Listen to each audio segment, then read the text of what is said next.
Hey everybody, it's Elias Mastrogiannis here, and this is the Distillery Nation Podcast, where insightful business advice collide with craft distillery interviews. Look no further, as you found the podcast you need to listen for craft distilling. Hey guys, welcome to another episode of the Distillery Nation Podcast. This is our last episode for the year. I can't believe it. We've done 7 episodes so far, so not too many, not too little, I guess. This is number 7. And on this episode, we talked to Ted Pappas from Big Bottom Distilling. And Ted, he brought the heat, man. A lot of good business, really solid business advice on growing your business and partnering with other distillers to not only help your brand, but just help each other, because it's a community, and giving value is the most important thing, and that's one of the main reasons that I decided to do this podcast as well. So again, I hope you enjoy this interview for 2015. 2016 will start very strong. Look forward to it. And without further ado, let's jump into the show. Hello and welcome to episode 07 of the Distillery Nation Podcast. We are very honored to introduce today's guest, Ted Pappas. Ted is not only a fellow Greek, but the owner behind Big Bottom Distilling and Family of Spirits. Ted, welcome to the show. Thank you. Glad to be here. Excellent. Well, thanks for being here and taking the time. Can you share a little bit into your personal life and tell us a little bit about yourself and a little glimpse into your distillery? Yeah, no problem. I'm originally a Southern-born and raised individual. Grew up in North Carolina. My family was in the restaurant business, which was very common in the Greek community. But also had a couple of uncles that did liquor. They were part of the big wholesaling booming industry in the state of Georgia, with one of the biggest distributors there. It was also founded by a fellow Greek. And I got a lot of influence from that. I got a lot of influence from being around the restaurant, being around the bar, being with my uncles, and it kind of had an influence on it where at a very early age, I knew far more about Scotch than I should have. Nice. But it was a really great experience. Grew up in the military after my 4 years at the Citadel, then eventually ended up out of the West Coast. Fell in love with Oregon, and really feel I'm in the right place, the right time, with the right company. So I'm having a great time with it. Excellent. Also, Ted, for the listeners, you're also the current president of the Oregon Distilling Guild. That's correct, Yeah, right? that is correct. That is correct. Been on the board for about 2 years now, and it's the Distillers Guild is just a great way for camaraderie, creativity. Borrowing supplies sometimes. Mm-hmm. Getting things changed legally within the state. So it's the pluses far outweigh anything else. We get a lot from the Guild. The Guild gives a lot back to the individual distilleries, whether it's marketing advice and changing laws, et cetera, et cetera. So it's a great organization. It's a great group of people to be with. So I'm lucky with that. Very nice. Very nice. So can you tell us a little bit about Big Bottom and how'd you get started, and why did you pick the name Big Bottom as well? And give us a little bit of history. Yeah, it's we'll hit the name first. That's the easiest one, because when I tell people my name and I say my company's Big Bottom, they kind of draw a correlation that's actually not correct, believe it or not, though it would be appropriate, I think, for my family tree. Big Bottom actually comes from an area of protected wilderness. It's in the Mount Hood Federal Reserve. A buddy of mine helped protect it, and he used to go there as a kid. And when I moved up here, Brian would tell me about this place called Big Bottom, and the name just really it stayed with me. So we were looking for a company name and really to try to understand our identity. We're in Oregon. Oregon speaks wildlife. It speaks outdoor. It speaks to that type, and Big Bottom just seemed to fit. Now, with a name like that, you can go several different ways. The cheeky way, or the more serious way, which is what it truly represents. We avoid the cheeky way. It's just not us. Yeah. We're outdoor. We're in a great state, a lot of agriculture, and we want to make sure that our brand highlights that. So that's where the name came from. And it was interesting. It was probably the 10th name that we had come up with. Was on the list. Yeah, and it just fit. It made sense. It felt right. When something feels right, go for it. And yeah, I actually, sorry to interrupt, but I actually love it. And as you said, it kind of goes with your brand too. And if you look at the bottle, especially, like, for example, the gin one, it's very, very sharp looking. So I really love the name and the design of the brand as well. Yeah, thank you. It's taken time. It's actually one of my ahas was that. But we could get to that one a little bit later. Okay, sure. I'm only talking about starting the company. And this is what I tell everybody. I get a lot of people coming up to me and they want to get in it. And I usually give them a pretty good dose of reality with this. And one of the biggest ones is just get started. Get started. Get out there. Get it done. And that's where I was. I was at a position where we're looking for funding for the company, and this was 5 years ago. And I was having breakfast with a friend of mine because we weren't looking for a lot. We were looking more from what I could pull out of a savings account or what a bank would give me, but we're less where VCs would be interested in funding it. So he just looked at me and he said, why don't you take this route? Why don't you start out here? And he goes, but I've got one piece of advice for you. I'm like, what? He goes, always represent your products correctly. And that's a piece of advice that stuck with me, and I didn't know really what he meant. When someone comes up to you and they say, don't lie about that. Well, you're going to kind of look at them and go, well, yeah, okay, duh. Of course I'm not going to. Yep. But I actually understood what he meant once I got into the business. And the one thing I've always told people as well is you don't know shit about this business until you're in it. Mm-hmm. Then you find out. It's like you're given the keys to the secret washroom. You now start to understand things. You now start to understand how a line break on a label, how significant that is, how a font size difference means, what the word produced means. You see it's like, oh, I never knew any of this. Now I'm starting to understand it, which relates back to my breakfast with my friend. It's like, oh, now I get it. Now I get what he was telling me. And it's like, I dig it, and great advice. Probably one of the best advice that I've gotten that you wouldn't think was good advice at the time. But once you're faced with that challenge of marketing over integrity, you've hit that crossroad pretty quickly in this business, and it becomes obvious. Yeah, it becomes real obvious. So, excellent. So, can you take us back on the story behind the distillery? Like you kind of mentioned, you had your uncles and the whole background of the restaurant business. What drove you to actual start Big Bottom? Stubbornness and how I wanted to feel when I woke up every morning. And I think that my wife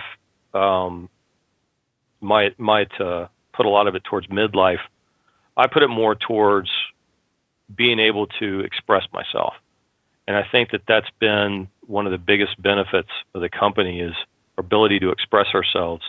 Whether it's me, whether it's my distiller, whether it's my wife and her marketing efforts, it's all about expression. It's all about creativity. It's all about being able to take something and put it in a direction that people don't expect and produce a high quality product. And so in the beginning, a lot of it was stubbornness. And that's really what drove me to do this because I knew this was something I wanted to do. In fact, the buddy of mine that had talked to me about Big Bottom was going to come in with me at the time, ended up just being me. And it was a lot of stubbornness to really get it going because I felt this is what I wanted. And immediately out of the gate, we hit the ground running pretty hard. We had a lot of firsts with Big Bottom, which can be a blessing at sometimes. Sometimes it can be a curse. You can set the bar high right in the beginning. And it's like, oh boy, it's kind of like Cuba Gooding Jr. He hadn't done much since he got that Academy Award. And so, you kind of run into that situation of like, wow, I've got to keep the bar's been raised. I got to keep it high. How do I continue to do that? And I feel fairly confident that we've been doing that, starting out as an independent bottler, being very upfront with that. In fact, if you actually go and look on Chuck Chowdhury's blog, you'll actually see an article that he wrote, or spot he wrote, probably 4 years ago, where he actually gave me credit for coming out and saying what I did, which was being an independent bottler. And I never consider myself a merchant bottler. I think there's a difference. To me, merchant is when you just take it and you put it in a bottle. And I will reference sometimes whether a product that I feel with us is a merchant or not. Most of ours are not. We always take it and manipulate it in some way. We're doing something to it to bring out a different quality, add a different flavor. And the idea all along was to move into bringing distillation in-house. And we did that. And that's what we're doing right now. And so it's a really cool place to be, to see your plan kind of unfold in front of you, to start where, for that one faithful breakfast that I had with my buddy, and how it's gone from that to the vision of actually being a distillery, to now looking at how we take it, Big Bottom, to the next level to help accomplish my 10-year plan. So I'm for the most part on track for my 5-year plan, which would be have a combination of in-house distilled and independent bottled products. So I'm on track for that. My 10-year plan, it's there. It's in reach. It's going to be up to me to do it. And I don't really talk about what the 10-year plan was, but it's making Big Bottom a fairly significant player in the Pacific Northwest. Excellent. And then talking a little bit about the manipulation of the spirits, you were actually taking, for example, a whiskey, and then you would add it into, like a port barrel or a wine barrel, right? And then see how that develops, and then blend it, and based on your tasting preference, that was the actual product that you would eventually bottle, right? Exactly, and that's and with a funny thing about it, when I started the business, you start your LLC first, get it on the books that you're a company. Mm-hmm. You apply for all your federal stuff, which at that time didn't take that long. You get space, and eventually you get what you're going to be doing and all that stuff, right? So it's this long process to really get going. In fact, from the LLC filing until we had our first product available, it was actually 11 months. Oh, wow. And what was interesting is I remember sitting in the warehouse with a friend of mine that works for a barrel cooperage, and I said, I'm looking for these specific types of port barrels. And he said, that's funny. I'm actually going to go see them next week. Let me see what I can do for you. So sure enough, I get a phone call about a week after that, and it's the owner of this winery saying, hey, I understand you want to get some port barrels for me. I said, yeah. I said, I've been coming to your winery for, 20 years, and I can imagine a high rye bourbon with your port barrels, your specific port barrels, not anybody else's but yours. And at that point in time, in 2010, when I got these barrels the first time around, one, I didn't have any booze to put in them, so I had these empty barrels. I'm like, okay, what do I do now? Mm-hmm. But I established a relationship, and that relationship still goes strong today. And I learned a lot from that, because what I learned from that in the finishing aspect of spirits, whether it's with whiskey or with vodka or with any other type, you have to understand that wine. You've got to take the time to understand that wine, because if you don't, you're not going to be able to produce the product you want. You really want that winemaker's essence to come through in your product, because it adds a layer of complexity to that product that it never had. And so you compliment the winemaker for the work that they did that went inside that barrel. You compliment the cooper who made that barrel in the first place, because you're still able to get some of the wood out of it. You honor the whiskey that's going in there, and together I bring all that to a product that is going to have some variability, because we don't like to manipulate those barrels that much. Some guys strip out a lot of what's in there, where the booze really has to dig deep into the wood to get some of the flavoring out of it. I take it straight from the surface, at least on the first time around with that. And we do a process with the barrels that when we do a batch up, we'll take like a reused one and a couple of new ones. We'll kind of balance it out so we can get the flavor profile balanced out a little bit. But if you've had a really big swing in your vintage, we're going to find it in the barrels. We're going to 100% find it in the barrels, and it's going to come through on the product. We've even found differences with the port barrels on the cooperage. So when we've gotten some from certain coopers, it's like we know what to expect from it. It's going to be a really big porty flavor that's going to come through on it. And we can get like 3 uses out of it if we want to.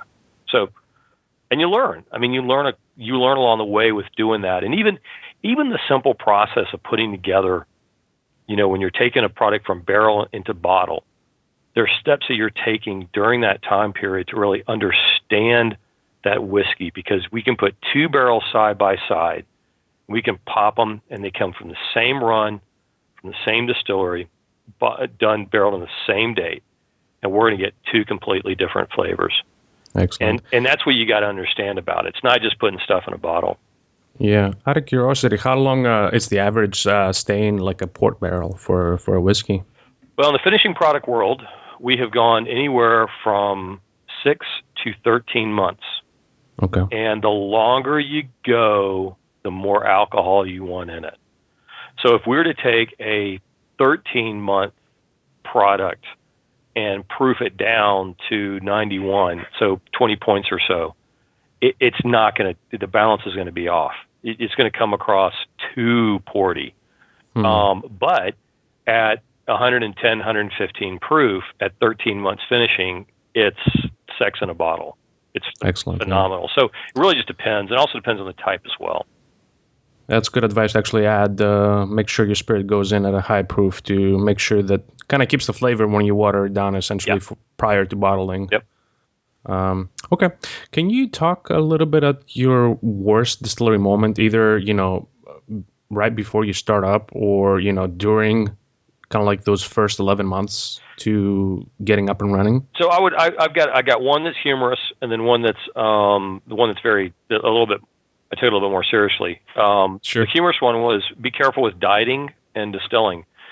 And what I mean by that is when you're working late at night and you feel that going on a diet was the best thing to do, you have a tendency to do very stupid things in the warehouse. One of mine was when I actually reached down to open up a valve, quickly realizing that there was no hose attached to that valve. Ooh, yeah. Ouch. And so that was actually a moment where I realized, I said, this whole dieting thing doesn't work out. I walked in my Doesn't office. work. Yeah, I called my wife and I said, I'm off the diet. I'm going to go get a cheeseburger.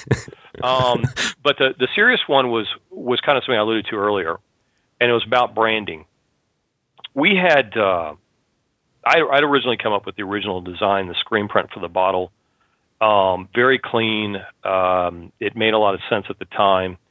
And we had entered into a competition, very early on.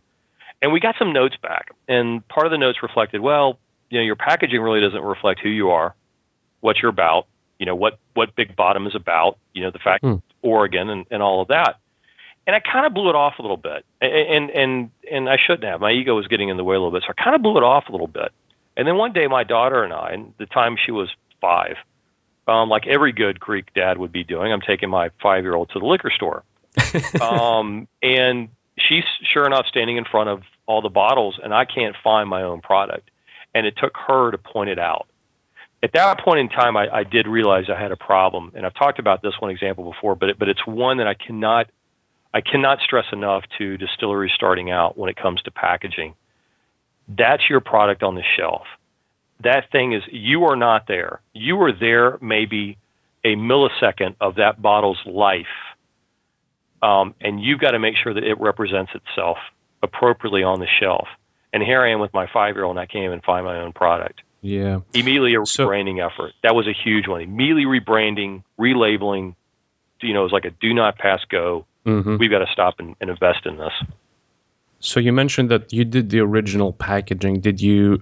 So after that lesson, did you actually went with a professional designer, or you just took it on again? Yeah. And okay, spoken like a true Greek. No, I actually continued to do it myself because I knew I would get it right. No, I didn't. Actually, we hired somebody. We hired Dave Bourne out of Ignite Advertising and Design in Portland, and Dave's done some great stuff. And it was really funny. We went through just a whole bunch of different designs and stuff. And when I said, David, God, it's just not getting it. It's just this is what I'm looking for, and this is what we're about, and this is who we are. And Dave goes, I got it. I got it. And he came back with it, and it was like, ta-da. And nice. And then we had him design Barlow. He couldn't have hit it on the head more perfect than that, because we all of our products before then, our mascot, our unofficial mascot, is our deer, and we had the deer hidden in the barcode. So that was kind of the joke. Where's Waldo? Well, Waldo's in the barcode. And Nice. we came out with the Barlow products. We said it's time to bring Waldo out front. And a lot of compliments on that packaging and how we went about doing that. But yeah, I've learned the lesson that when I try to actually design something, it doesn't work. It doesn't work at all. It's not very good advice. Yeah. So next question, I want to focus a little bit on the aha moment, but you already kind of talked a bit about the whole process. But I wanted to focus a little bit on the aha moment around Starka. So Starka is one of the I believe one of the latest products that you guys have, but it's a vodka aged in oak barrels. Yeah. Can you talk a little bit about that? Because I'm very curious how you came up with that idea and what made you actually create that product, because I think it's very unique. It's an interesting path, and remember when we were talking about the guild a little bit earlier, I mentioned I believe I used the word camaraderie, at least I hope I did. And that's what we have. We're all friends. I mean, it's funny, we're friends and our products are on the shelf. Now, what's that got to do with Starka? Well, that's how it came about. So, buddy of mine, Bull Run, Lee, had this idea to do Starka. And so he mentioned it to me and John Ufford from Indio, and, like, okay, this actually sounds pretty cool. And we just started to really just to talk about it. We started to talk it out. Of course, there was a few beers and probably some liquor involved too as well, like any good rational decision, right? So we started to talk about it even more, and we started to go a bit more in that one. And really what we came out with, the outcome of that meeting was taking a vodka, putting our own spin on it for what identifies our personality with our current operation, and presenting it that way, but yet under a common flag, under a common banner of the Oregon Starka Project. And that's how it came out there, because when you take a look at relationships with distilleries and breweries, usually there's some kind of tie-in, if that relationship exists, whether it's the brewery doing the wash or the brewery taking barrels and finishing stuff. But how many times do you hear different distilleries getting together and doing something? Very true. Yeah. It doesn't happen. Trust me, it does not happen. And so we figured, why not? And so I think with Starka, it's a really unique product. We've definitely gotten some people hooked on it because they taste it and are like, oh my God, this is the reason. The reason I don't like vodka now with this is the reason why I like this, because it's got flavor and it's got color. That's a byproduct of the story. The real story is the fact that 3 different distilleries decided to get together and do something. And I will say this, I think you're going to see that. I know from me, there's already another collaboration type effort, completely different, that's going to be happening. You might not see it for about 3 years. Okay. But that same vein, couple of us getting together saying, let's do something a little off the wall. Why not? What's it going to hurt? So. Yeah, I think actually Starka is, I don't know if you've seen the recent news, but I believe Absolute is coming up with oak barreled vodka. Yeah, so I think you guys nailed it right on the spot. Yeah, the Absolute Oak. Yep, that's coming. Actually, that's a return. They've had it done before. Oh, okay, I didn't know that. And the major difference is how we actually treated the vodka with as much respect as we could. The barrels that we used in Big Bottom were Zinfandel barrels, and they were a combination of 4 different vineyards, which was great. So we really put our spin on it, basing it from our Zinfandel finished bourbon. So I think that's the uniqueness of sometimes you get with the smaller distilleries, where we're not necessarily looking for that, that singular oak profile that's in there. We're like, yeah, let's add as much flavor and complexity as we can. I mean, vodka is a great canvas to do that with. It is, yeah. So why not? I mean, just as a bartender uses vodka in a drink as a canvas for the rest of the ingredients, let's do it for the actual product itself. Very good idea, and yeah, I totally agree. So Ted, let's move into the Distillate Round. So it's about 10 questions, and try to get a little bit more information out of your personality and your strengths. Okay. So with the first question, what is the biggest strength as a distiller / business owner that you have? I'm not afraid to tell someone to fuck off. Okay. Yeah, I'm gonna leave it at that. Honest, yeah, no, that's perfect. What's your biggest weakness? My ability to tell someone to fuck off. Double whammy. Yeah, it's a double-edged sword with it. Got to know when to use it. Excellent. What has you most excited right now? Oh, whiskey. Whiskey coming off the still is probably the biggest high right now. We've gotten all processes are solid, and we've got some really good stuff coming off that still. Nice. What's your favorite drink? It's gonna sound really bad. Right now, it's beer. Beer? Yeah, No, specifically, I'm a Kolsch fan. Have been. It's something that when I smell whiskey a lot, and sometimes you just need a beer. Yeah. Can you tell us a little bit about your stills, the brand, and kind of the capacity of the distillery that you guys have? Yeah, we start, and I'll keep it kind of short. We actually start from the yeast prop area because Travis does his own yeast props, which is kind of cool. So we got a little lab set up. We do our wash, which sometimes it's one thing that not everyone has. They might be firming in-house, but they're not actually doing their own wash. And so with us and Tualatin Valley, we're doing everything under the roof. And the still, ours is a 100-gallon copper still, made by Hillbilly with some modifications. So we had several different things done to it to give us a little bit more flow with the plates, which was what we needed.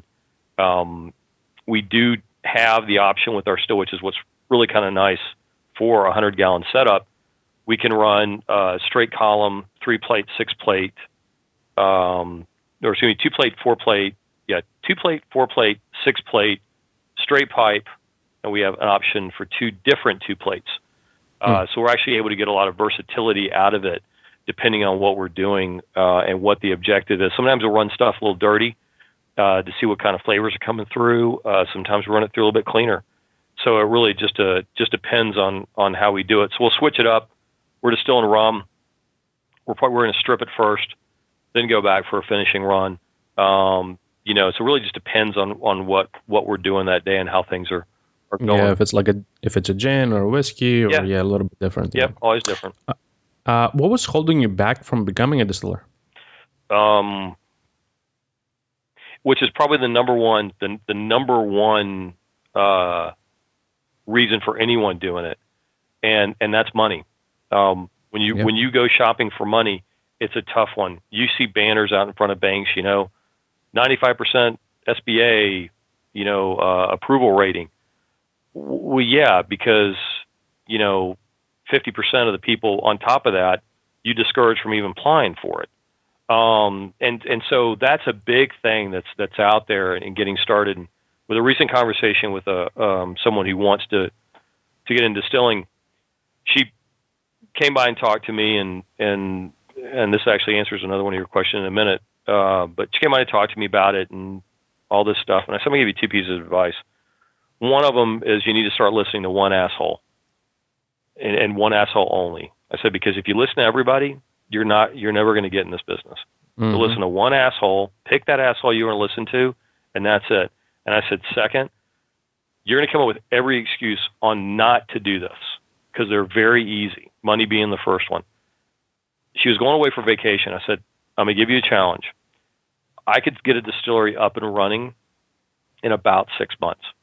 I can't tell you what kind of distillery, but I could get one up and running in 6 months. But that's not the question. The question is, can you? Are you willing to come back from your vacation and dedicate yourself to getting the distillery running in that time frame? I said, otherwise, you're going to do nothing but spin your wheels. She came back from vacation, and she said, I'm going to commit. I said, great. Let me know where I can help. Very nice. You touched it, actually, but what was the best advice you ever received? Was just the one that you just mentioned? It probably, one thing we're not short of in this business is advice. But I would go back to that faithful breakfast when again, not really knowing why. But it was, we have to do integrity checks. Marketing is a great tool. It is a wonderful way to promote your products, to promote your brand, and people take liberties with that. And I think what we're seeing now is people are really looking under the covers a little bit.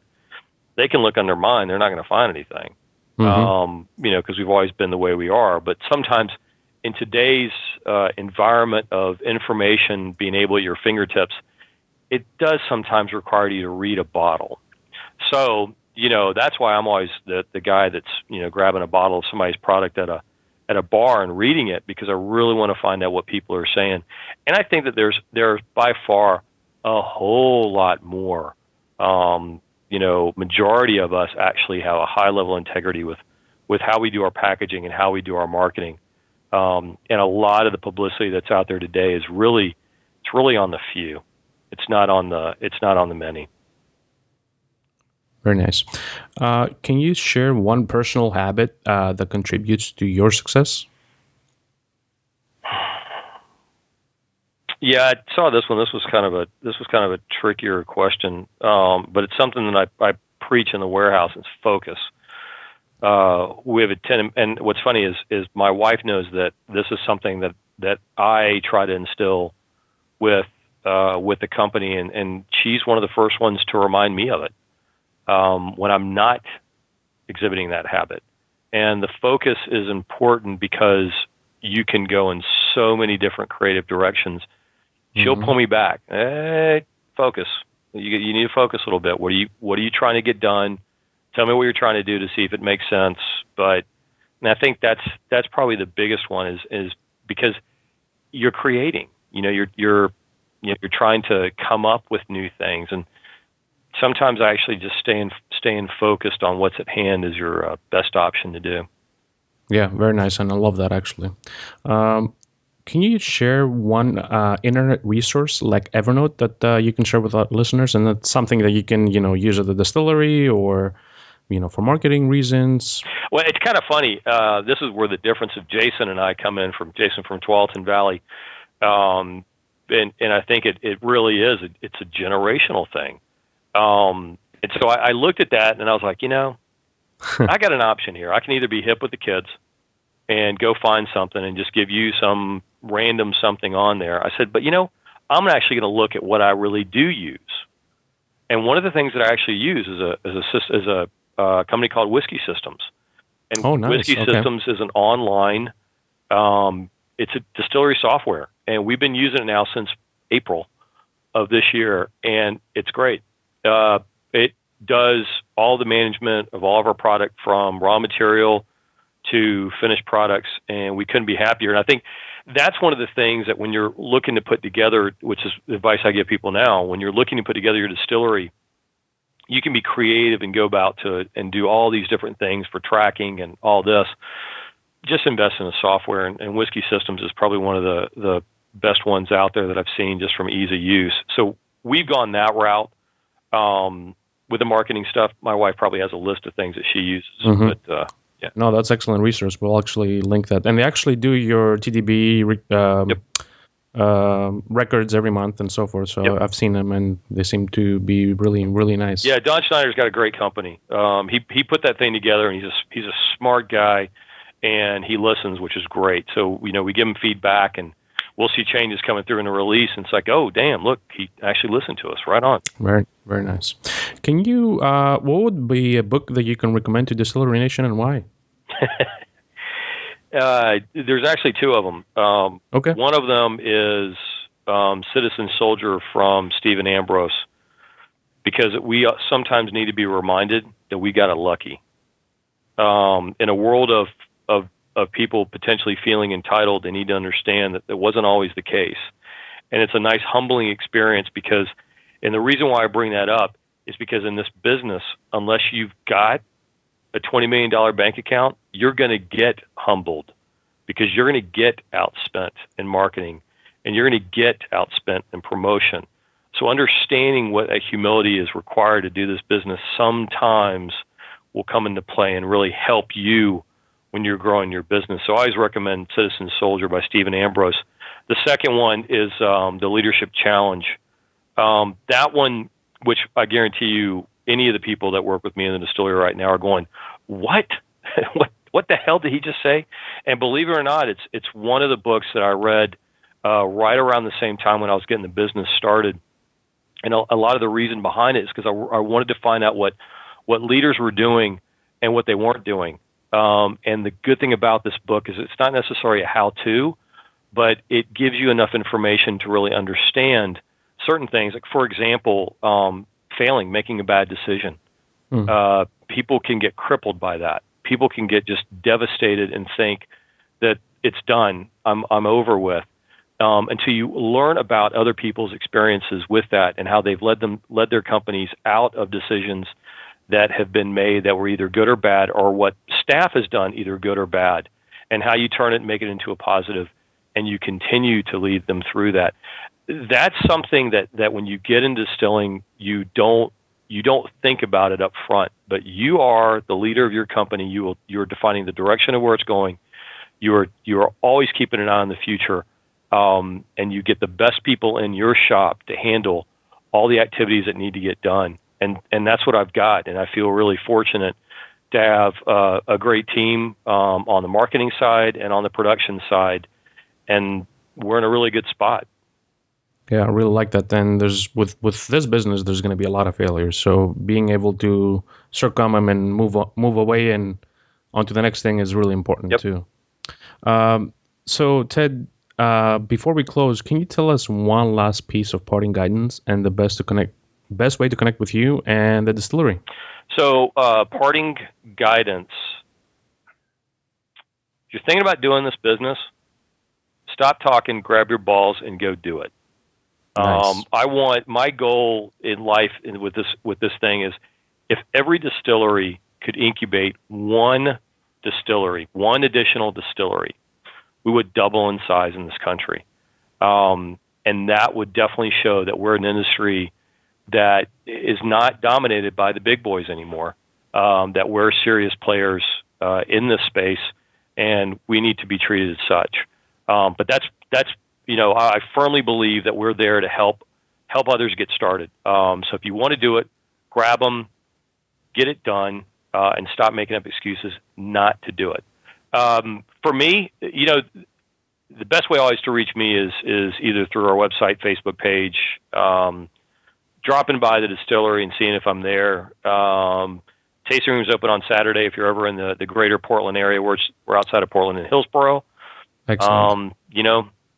It's kind of how I roll. We'll definitely link all those Facebook and your actually main website on the show notes as well. So cool, with that, Ted, thank you so much. I think you gave a lot of good knowledge about Big Bottom and business in general. So thank you, and we'll talk soon. Thank you very much. I appreciate it. Hey, Distillery Nation. If you like what you heard today, please visit distillerynation.com to view all of today's show notes, plus any of the previous ones. Also, don't forget to follow us on Instagram, Facebook, or Twitter @Greek Distillery. Thank you for listening, and have a great day.